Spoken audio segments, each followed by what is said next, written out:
yeah. So no, really, on a serious note. So today I went out and I worked on the chicken coop.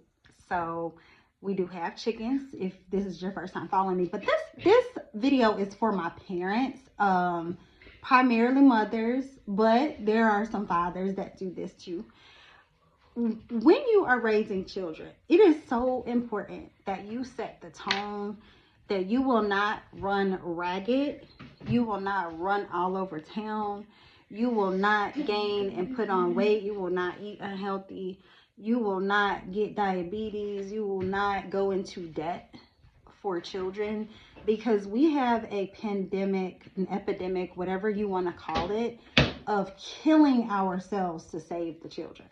And when you think about that, that makes no sense. You have to set the boundary of self-care so that when your children have a mate, that they can actually have space for their mate, and they can be able to say, you know what, you've had a long day, you rest. So we actually have to set the tone of rest. We have to set the expectation of rest, that rest is okay, and that running ourselves to a pulp is not okay.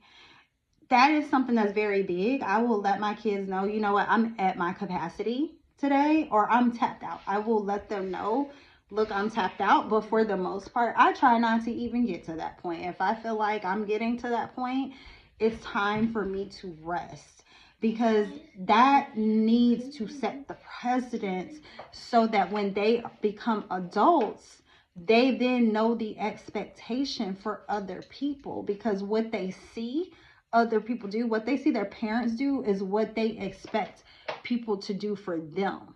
So if their wife is running ragged, or their husband is running ragged, or their partner or whatever pronouns is running ragged, they're not going to see anything wrong with it. So please teach your children that when they are young. And on the flip, I also allow my children to let me know when they are tapped out, when they are feeling overextended from a long school day, because I don't know about y'all, but these schools are boring. I was bored to death at school. I was totally bored. So when they get off school, Mom, I just need an hour. Cool, fine. Take your hour.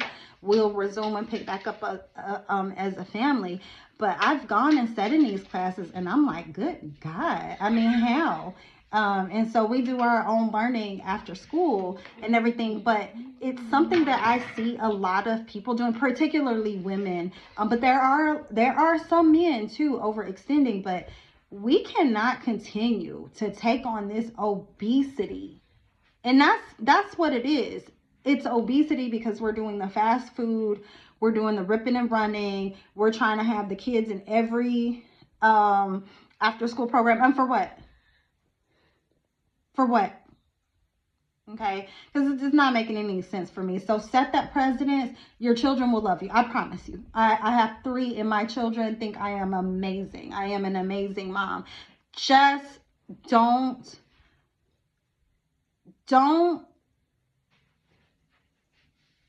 put your ripping and running and fear of missing out, fear of your children missing out before your own health. Because you know what? You are no good to your children if you're always sick, if you're always tired, if you're always having to go get hospital medicines, and if you're always having doctor's appointments, if you're always sad, and if you're always depressed. And we know obesity and depression correlates. So we have to make a priority for ourselves so that our children understand how to practice self-care themselves. Otherwise, we're just passing that on down. So y'all have a good day. I will talk to you later. Bye-bye. Bye.